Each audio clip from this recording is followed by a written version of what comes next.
All right, folks, Yishai Fleisher here, and we're broadcasting live from Judea.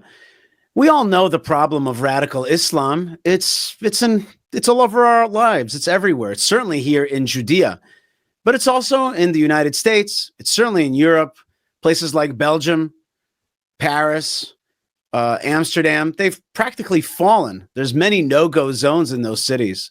And even in the United States, there's places like Patterson, New Jersey, which already has a Palestine Street instead of Main Street. But it's not just about ideas, political ideas. It's also about a lifestyle, about shutting down free speech, about suppression of women, and really the undermining of liberties in accordance with a radical Islamic view, as opposed to a view of, you could call it Westernism, democracy, or just plain liberty. I think that I'm comfortable with that language. And it's a challenge. The challenge is not just the people who are trying to shut it down. The challenge is, why isn't there a reaction? There has been a preparation done to Western societies that has stopped them from reacting. In many ways, there's been a mental preparation that was first liberalism, then became progressivism, which basically shut down the defenses against radical ideologies, especially in this case, Islam, that would infiltrate and destroy the countries that it comes to. Part of Islam is also a concept of hijra, which means to migrate, to emigrate to a place and take it over from within. What do we do about it? Well, one of the great thinkers of our time is Ayaan Hirsi Ali. She is a writer, a former Dutch politician. She is an activist, a conservative thinker. And she's been fighting against radical Islam and an advocate for self-determination for Muslim women, opposing forced marriage, honor killings, child marriage, and of course, female genital mutilation. She was a Dutch citizen, and she was even a Dutch politician, but today she's in the United States and a fellow at the Hoover Institute and one of the more famous public intellectuals on these matters. Ayaan, thank you so much for joining us today. Yishai, thank you very much for having me. Okay, you were just in Israel, and I myself got to see you on stage at the conference about anti-Semitism, fighting anti-Semitism, which was put on by Minister of Diaspora Affairs and Combating Anti-Semitism, Amichai Shikli, who I know very well. And I only got there at the end of the conference, but I got a chance to see you. And you gave a fabulous speech about 5 reasons why the West is being infiltrated by radical Islam and why they're sneaking in almost unstopped. And I wanted to have you discuss those 5 reasons. And maybe I'll just ask you before you get right into that talk that you gave, why did you come to Israel for the Anti-Semitism conference? I came to Israel because I support Israel. I love Israel. I've got many Jewish friends. I see Israel as a beacon of hope. All over Europe and in America, we are struggling with a restoration of national identity and nationhood. And I think what Israel has done by, being multi-ethnic in some ways, but by developing a nation state that protects the individuals, where the social contract between the governed and those who govern is still quite strong, and there's an incredible deal of trust. So I think it's a huge example. I think I mentioned on stage that night that when I got to Jerusalem, it was nearly midnight. At midnight on Tuesday, when coming from the airport to my hotel, I noticed a woman walking alone on the streets. And then farther along, a few minutes later, another woman. And then later, a third. And I remarked on it, and I said, there are women walking alone on the streets. It's nearly midnight. And the driver said, in Israel, women can walk on the streets at any time of day or night.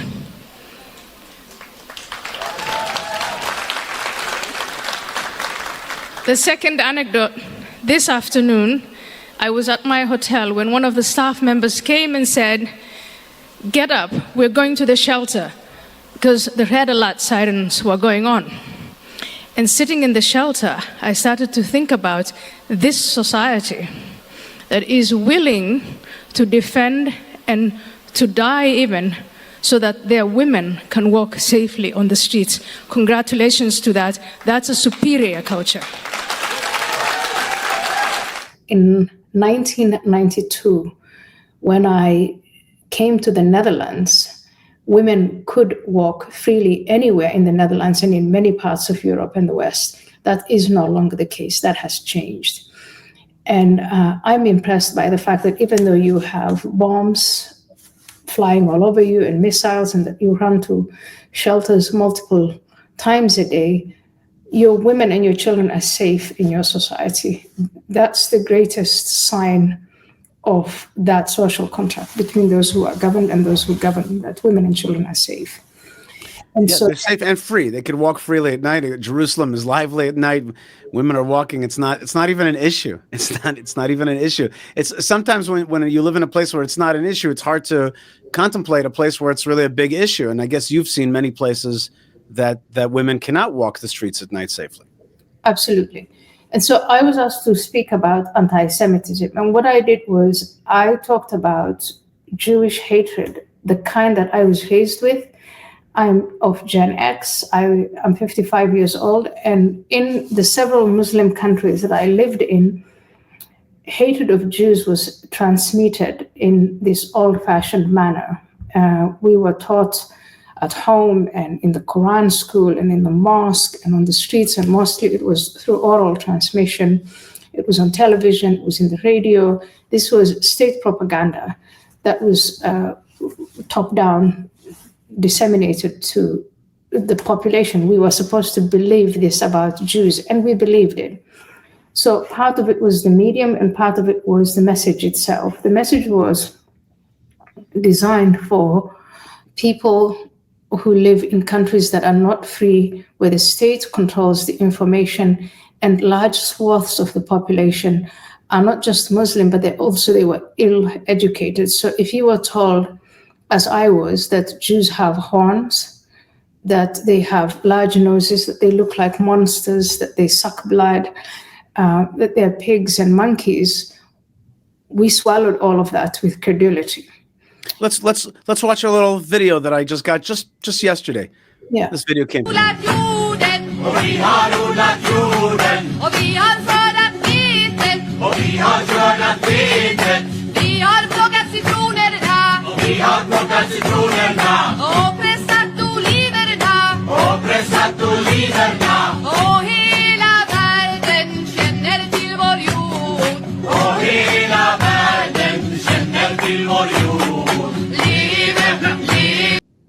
Okay, I think we get the message. Israel is something that you can eat and destroy, and children around the world are being fed this propaganda. There's also Palestine is in there, Islamic messaging, and we can destroy Israel, and it's sweet to destroy Israel, and here's a cake, and you'll eat it, and we'll be part of that great Islamic victory over Israel. There it is for children. You just saw it. Yes, and it's communal. It's the initiation of children into this. There's a great deal of blood, so it's desensitizing them to the blood of Jews. It's fun. I mean, if you turn the video on, you hear that rhythmic music. So that's how it is done in Muslim majority countries. Now, what I noticed when I came to live in the West, I came to live in Holland in 1992. I went to university in Leiden, and it was in those years, 1990s, when the Dutch were reconciling themselves with the horrors of the Second World War and what they had done to their own Jewish populations. Just so you know, in proportion to the population, Dutch Jews were the ones who were mostly sent off to camps, labor camps, gas chambers, and so on. The Dutch were very ashamed about it. And so there was, when I was there, a campaign against anti-Semitism that was run by the whole country and for the whole country. And something similar was along those lines was going on in Europe. And so if you came from Muslim countries and you started to say Jews were pigs and monkeys and they suck the blood and they have horns and all the rest of it, you were shut down very quickly. That sort of talk about Jews was absolutely not tolerated. In 2025, the question is, how come now it's almost mainstream? What changed in those 30 years? What do you mean by almost mainstream? Just give me a little sense of that. What do you mean by that? You're going to go to Holland and a Dutch person's going to say Jews are sons of pigs and monkeys? What do you mean by mainstream? No, they can't say pigs and monkeys because, again, that is, Holland and other European countries, these are free societies, relatively speaking, these days. But they are also, there's a level of education and sophistication that describing Jews as pigs and monkeys, that's just not going to fly. But what's mainstream now is the hatred of Zionism, the condemnation of Israel, even after an event like October 7, the near complete silence of feminist organizations, given what happened to Jewish women on October 7, the persecution of Jews in Europe to the point where many of them are on the point of leaving or have left. And of course, the number one destination is Israel, but many European Jews go to America, and those who stay feel that there is a sense of persecution, there's a sense of impending doom. And so that's what I mean. And so the question is, what has changed? Impending doom of those countries, right? And of those places. The Jewish people have respite in the Jewish state and in also places like the United States and others. But definitely, you speak to French Jews, you speak to Dutch Jews, you speak to South African Jews, you speak to even Australian Jews are just sensing that the tide has turned against them. There's no future. And I'll give you an example of how I know a lot of times. How I know is if the kid says to the parents, I want to move to Israel, and the parents are like, good, go. Then you know that the end of that French society has come to be, or German society, that Jewish parents don't want their children to grow up in it anymore. And that's what is definitely happening in Europe. Now, I don't want to overstate the case, because sometimes you hear from people that live in England and stuff. They're like, no, it's not great, but I can still live here. That's right. And it's not just Europe. I think even in America, there is a change. There is a sense something has changed since October 7. The demonstrations, so-called demonstrations, I thought of them as Hamas rallies on US campuses. The scale of that was astonishing to many Jews. What was also astonishing was the yes, but. The response from the elite, which was, right, we should not be saying these things about Israel and Jews. It's wrong. Anti-Semitism is wrong. But, and then, and that wasn't there in America when I went to America. There was never a but. It was always anti-Semitism is wrong under all circumstances. The bad guys have done a great job of undermining the narrative of Israel and also creating a kind of legitimate anti-Semitism, haven't they? They have. And so I've been asking myself, what has changed since, like all of us, since October 7, what has changed? What is different? And there are these 5 big things that I want to talk about and that I spoke about when I was in Israel. And these have to do with, these are big topics. I think it's important to see how they're connected and take them each, segment them each. As you know, when you take a big problem, the most important thing is to slice it into pieces. I'm not talking about anti-Semitism in general, not the all-European one on the left or the all-European one on the right, but I'm talking about the Islamist-driven anti-Semitism, which is really the most important one, and it's the most lethal one at the moment. And so first and foremost is, if you want to talk about what changed in the West, it's immigration, large-scale, transformative, in some cases invasive immigration from Muslim-majority countries. And so people like me, who had grown up believing that Jews were monsters, pigs and monkeys, are now there in large numbers. And the countries that they have gone to have not socialized them into rethinking that viewpoint.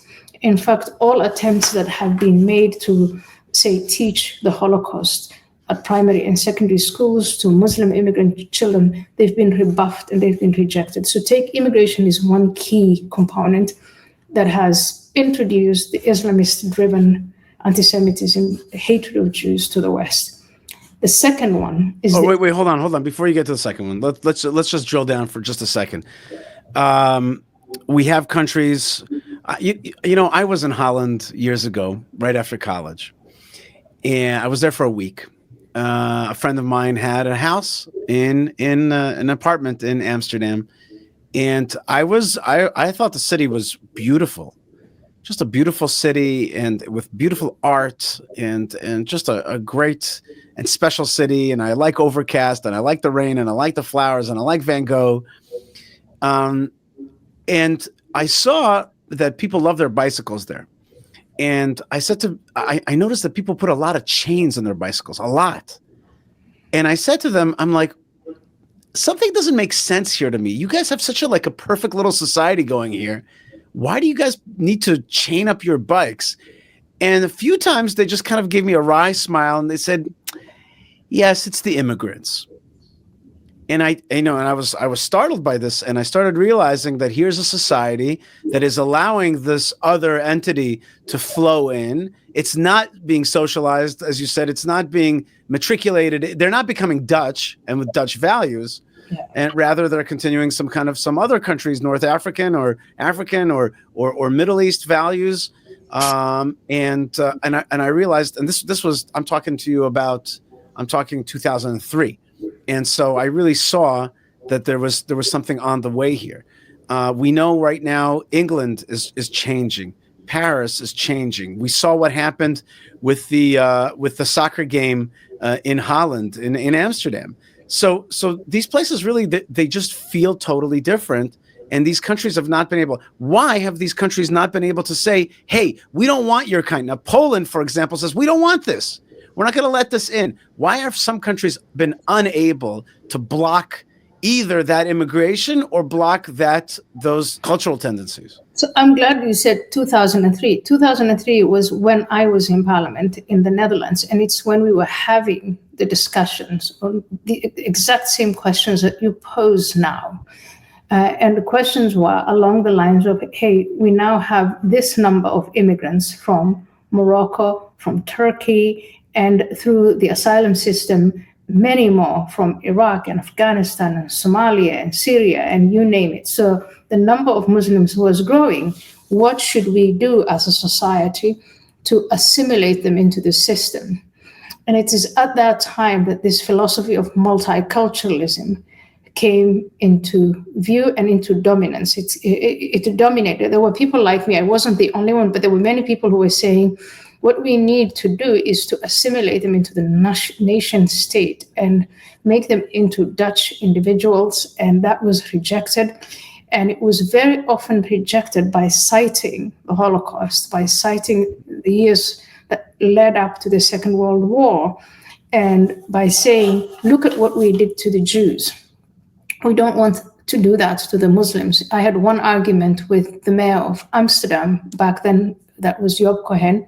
He was Jewish, but he was on the left. He was center left. And he would always, wag his finger at me and at his audiences about not repeating, be careful that history doesn't repeat itself. And so a large swath of the Dutch elite and other European elites welcomed this philosophy of multiculturalism, which holds that as a minority, instead of integrating and assimilating the Muslims, they can have their own culture, they can have their own way of life alongside that of the majority, and time will take care of the problem. Over time, like many Jews who we excluded in the 18th and 19th centuries, over time, they will just become like the Jews. They'll just become like one of us. Mm-hmm. Now, even back then in 2003, there were lots of things that were wrong with that argument, wrong-headed. One of them was the volume of people who were coming, especially through the asylum system, would never allow those who had already been there for a number of years, a generation or maybe generation and a half, generation, 2 generations, to actually give time to do the assimilating for you. Right. They create a subculture. There's a ton of them. They now move into their own neighborhoods. They speak their language, and they are not assimilating culturally. They're just creating a new Somalia or Morocco or Turkey in their neighborhood. In the neighborhood. So the ghettoization was a problem then. The second problem was Islam, which nobody at the time wanted to talk about. So remember, this is 2003. In 2001, 9/11, 2001 had happened, and that had opened up an entire debate on European soil, because even on European soil, we had terrorist attacks, not of the scale of 9/11, 2001, but still for European countries, large scale. And so with that was the presence of Islamist networks, mainly the Muslim Brotherhood, but others who had established networks and frameworks of mosques, Islamic centers, schools that were preaching and communicating to Muslim immigrants, do not assimilate into the culture and the laws and the mores of the infidel. When secular law and Islam clash, then Islamic law is supposed to go fast. Does that mean actually that it's not possible to integrate Islam within the European society? It's possible to integrate Muslims within the European society. If you wanted to integrate Islam, then that means that you would have to rub out a lot of passages from the Quran and from the Hadith, which of course you wouldn't do. But I think the idea would be to teach Muslims to reform their religion in a way that it is adaptable to countries with a liberal democracy. So when you're saying let's apply the philosophy of multiculturalism, you don't understand that you're now here dealing with a different force that articulates that they want to transform the society that they have come to from infidel norms to Muslim norms. They want to bring Sharia, and they want to do it through immigration and other means. I just want to remind that multiculturalism is very much part and parcel of postmodernism. There are many truths. All truths are equal, and therefore we should respect truths equally. And therefore, when these people come in and they have their own ideology, which is quietly a neo-Nazi ideology, well, that's equal to our European Dutch ideology, and that's part of that way of thinking. That's also a later part, but multiculturalism arose out of the philosophies of cultural pluralism. This cultural pluralism idea was, I think it evolved in the United States of America, and it was really all about a way of giving Jewish minorities a break from persecution, because Jewish minorities wanted to live their way of life. They didn't pose a harm. And I think that's another factor. The third factor that's always overlooked is Jewish minorities in Western societies may be different, but they were never as different as Muslims, and especially as radical Muslims. Jewish minorities never wanted to, what's the word? I would say for Islam, I'd say Islamize. They didn't want to Judaize. They didn't want to Judaize, nor did they have come with a legal system that was going to supplant the local legal system, nor did they want the destruction of the local system. So the point that I want you to pay attention to on the immigration side of things is this fact, this paradox, that the philosophies that were used to make Jews feel at home were now being applied to Muslims with a different agenda. And so that gave Islamists an opening to exploit between Jews and non-Jews in the West. and to say, we want to be treated like the Jews. You fight anti-Semitism and hatred, we want you to fight Islamophobia. And so they had developed this propaganda tool to shut everyone up so they could do what they wanted to do. And that is, I think, one point. It's a big point. Immigration is a huge point, but let's put that aside. Because then I want to get to the second point, which is the internet. Again, I want to go back to when I was being, and my generation was being indoctrinated with hatred for Jews. We were using this incredibly primitive means of dissemination, which were, I mean, if you had to make a video back in the day, it was really expensive. Cassette tapes, it was oral. The internet with social media, with instant communication mechanisms, with the fact that you can create content and you can also consume content. And it's an ever-evolving platform or platforms.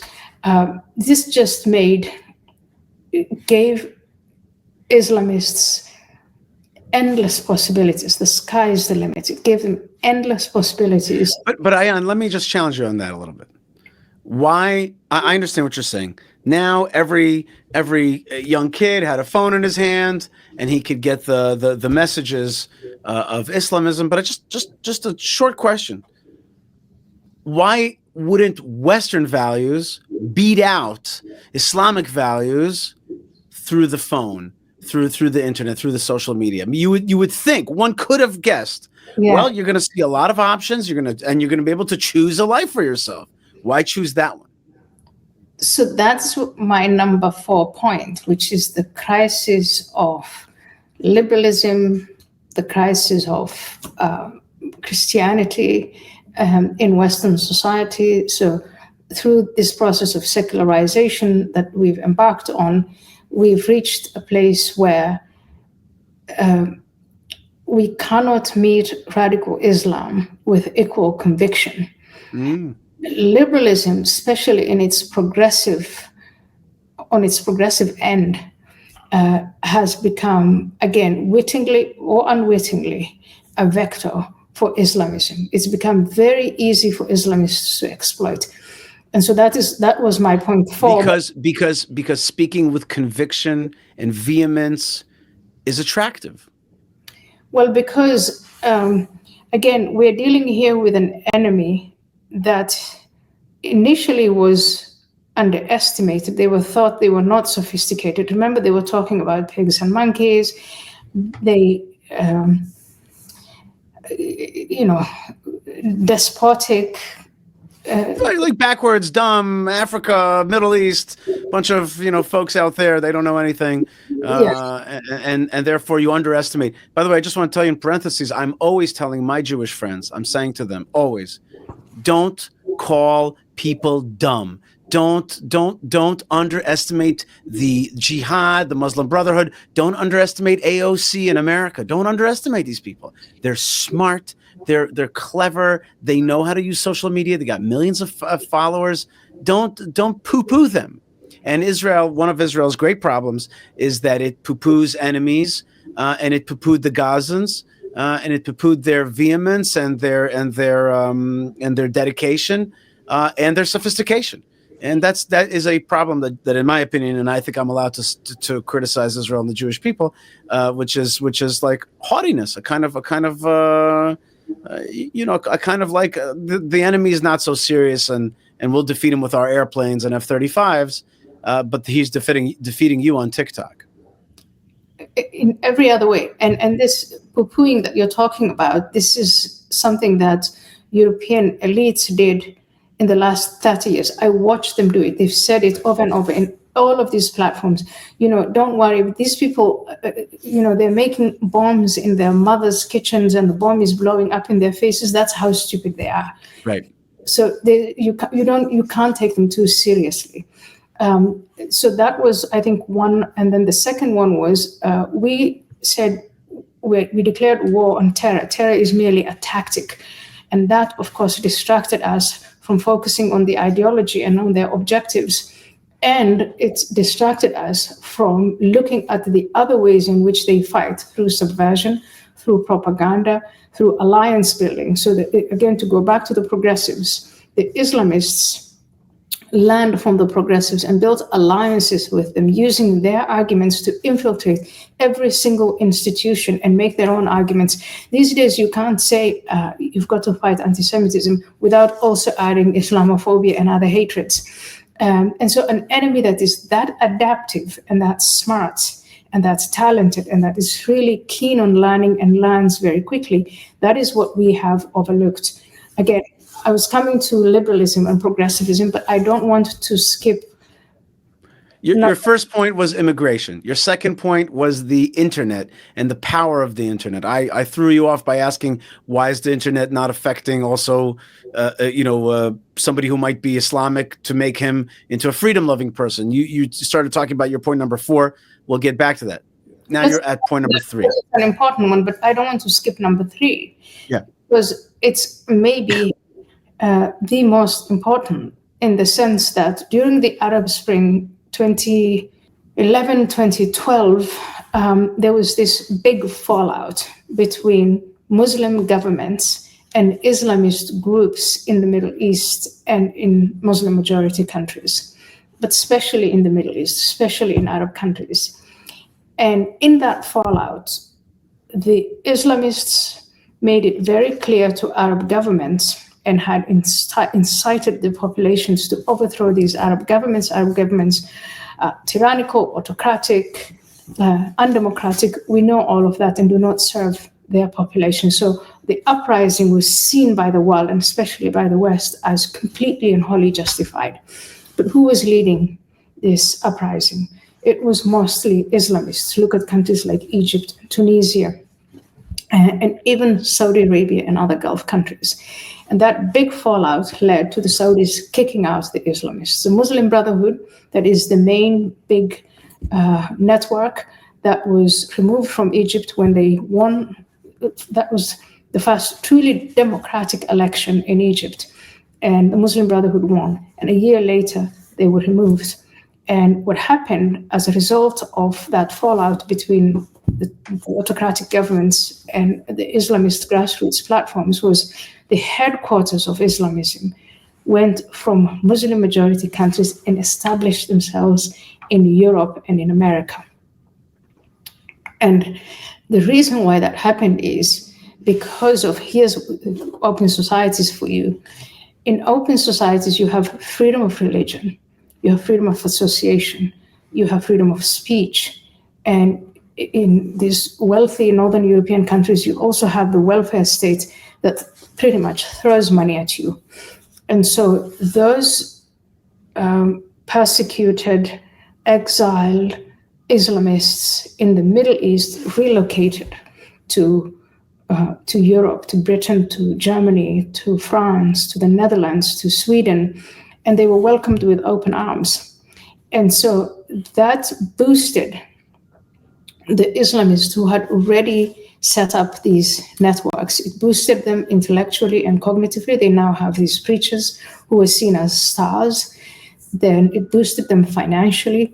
It boosted them demographically, because more and more Muslims were coming and still do come to Europe and to America.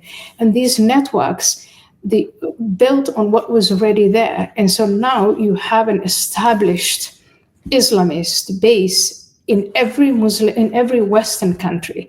And paradoxically, again, it's the Saudis and the Emiratis and the Egyptians who are telling us, ban these Islamists, to which the Western governments say, we can't because it's unconstitutional.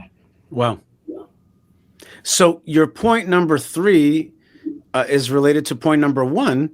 You have a general immigration, but then you have also Islamic leadership, Muslim Brotherhood and other organizations, leadership ending up and actually setting up shop in these European countries and doing better and having more freedom and more money to operate than they did in Saudi Arabia, Egypt, UAE, etc.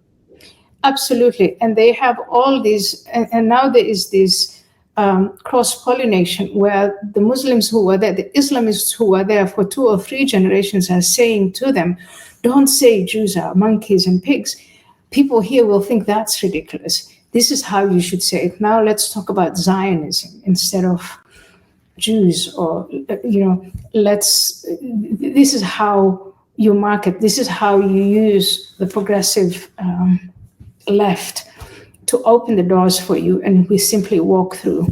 There is a Quranic verse that says, we have rendered them deaf, dumb, and mute, and they shall not return, or something like that. And so that is now how the infidel is seen. The fact that they're opening their doors for you. Recently, the king opened his doors to Muslims in Britain to break the fast. And so the call for the Muslim prayer was heard in Windsor Castle.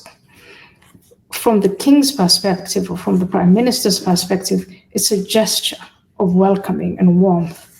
But from the Islamist narrative, it is, and God has rendered them deaf, dumb, and mute, and they shall not recover. Mm-hmm. And for the first time ever, the king allowed hundreds of Muslims to break their fast in a royal residence. Windsor Castle hosted more than 350 people working with a London charity who proposed the idea to His Majesty. Asad Ahmed was given exclusive access to the iftar. 300 members of the public, mostly but not all Muslim, applied for a free ticket to come and break their Ramadan fast in the magnificent St George's Hall, normally used to entertain heads of state and for special royal events. Allahu Akbar, Allahu Akbar. The call to prayer echoed through St George's Hall and signified the time to break the fast. Other iftars open to everyone, regardless of faith and background, are taking place across London in this month of Ramadan, at Shakespeare's Globe Theatre on the South Bank, at Lord's Cricket Ground and Shepherd's Bush Market, among other places. Tickets are free but must be booked. Asad Ahmed, BBC London, at Windsor Castle. So you've got to see this dynamic and understand it, and also understand how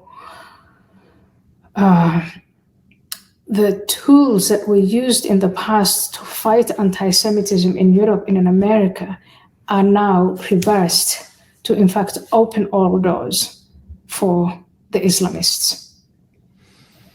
And they bring in through this concept that they created. It's an artificial concept. It's called Islamophobia. And it is this feigned, it's a manufactured hatred of Muslims. If empirically you look at the way Muslims have been treated in the last 30, 40, 50 years in Western countries, they have been welcomed. They've been given access to welfare states. Now they're given access to jobs and free education. They're lining up with the narrative of Black persecution in America, and they're going right on the coattails of that. Yeah. And they're saying, okay, we're a persecuted minority, and they hide their jihadism, and they hide it very effectively. And when you speak to progressives, liberal folks about Israel, for example, they're always talking about Israel abusing the Palestinians. When you start to ask them, why is the word jihad absent from your lexicon? Why do you deny that we're fighting a war not with people who are looking for liberties, equalities, and the gifts of a liberal country? That's not what they're looking for at all. By their very admission, by their very documents, for example, the Hamas charter. So, you put that in their face and they don't want to hear it. They want to make it look like they want to put a veil of liberalism on the whole issue instead of recognizing the jihadism that we're actually fighting here. I wanted to ask you a little bit earlier, though, isn't it amazing, though, that October the 7th, which was a horrific attack on Israel, has been a tremendous boon for anti-Israelism and anti-Semitism? Like, who's the winner in terms of social media post October 7th? It's the Islamists, absolutely. But then they had this ground well prepared. They had fully understood this is key to any kind of subversive effort, is that you understand the weaknesses of your enemies And the propaganda that you use, information warfare or psychological warfare, is about convincing your enemy that what you're doing to him, that he thinks what you're doing to him is good for him. Right. I think and this is that fourth point on the crisis of liberalism, is on the progressive side, it's reduced to those who have power and those who don't, the oppressor and the oppressed, the victim and the victimizer. And so the Islamists have free rein because they've presented themselves to every segment of society as the victims, the ultimate victims, and no one dares to challenge them on that, because empirically they are not the victims. They have always been the victimizers. They've been the takers. They come from an enormous empire that fell in 19... For example, the issue of slavery, the Arab world has been the enslaver of Africa, of Black Africa. But nobody ever talks about that. To this day. So anywhere where there is oppression of women and enslavement, where there is... We talked a lot about October 7, but we haven't talked about what Islamists are doing to Black Africa, what they're doing in Niger, in Mali, in Nigeria, in Somalia, in the Democratic Republic of Congo. We haven't talked about how the jihadis there are killing Africans, persecuting them, completely erasing their local cultures, taking over and Islamizing them. No one talks about these things because for the progressive liberals, the only oppressor on earth is the white man. And here, now you hold your breath and listen to this. The Jew is now no longer the one, 80 years ago who was subjected to the Holocaust. No, the Jew now is not that racially impure, persecuted man in Europe and in the West. The Jew is now white. And with his state of Israel, he is the oppressor. And being white in America and being white in Europe and being successful.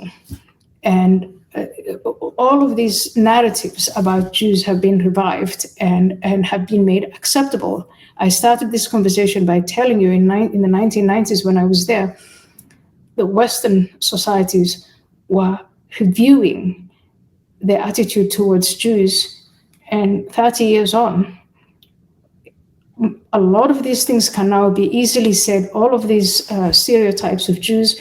I was at a hairdresser in a remote place in the UK, and there's this man who suddenly started talking about the Rothschilds and how they control the world. And this was in relation to the war in Ukraine. So these narratives that we thought were obsolete are back and are mainstream to the point that a hairdresser is talking about it. That's right. But by the way, Ayaan, I want to tell you that I was on campus in America at Florida State University before. I'm aware of your time limitations, so we'll get to it. I was on campus in America before October the 7th. I spoke to Jewish students there. I said to them, "What's going on for you here?" They said, "Well, our lives totally changed after Kanye West started speaking anti-Semitism. The whole thing changed for us. We became not cool. We became a white oppressor. Israel became a bad state, and his rhetoric was cool, and the cool kids followed it, and we became on the out immediately." A powerful, for me, powerfully educated me about the power of social media, the power of memes out there, of when anti-Semitism is cool. My colleagues who might listen to what you're saying now and be like, well, the way to fight it is to prove that we Jews are victims.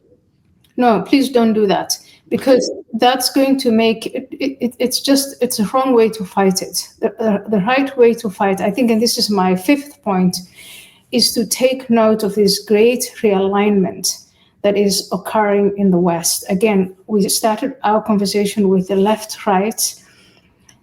That spectrum doesn't work anymore in Western countries. That is not the political cleavage of the day. The political cleavage of the day is between the elites who govern, who allowed this immigration to occur, and the hollowing out of these nation states, and the hollowing out of Christianity, and the hollowing out of liberalism. And they're accused and often found guilty as elites of letting down these institutions and countries.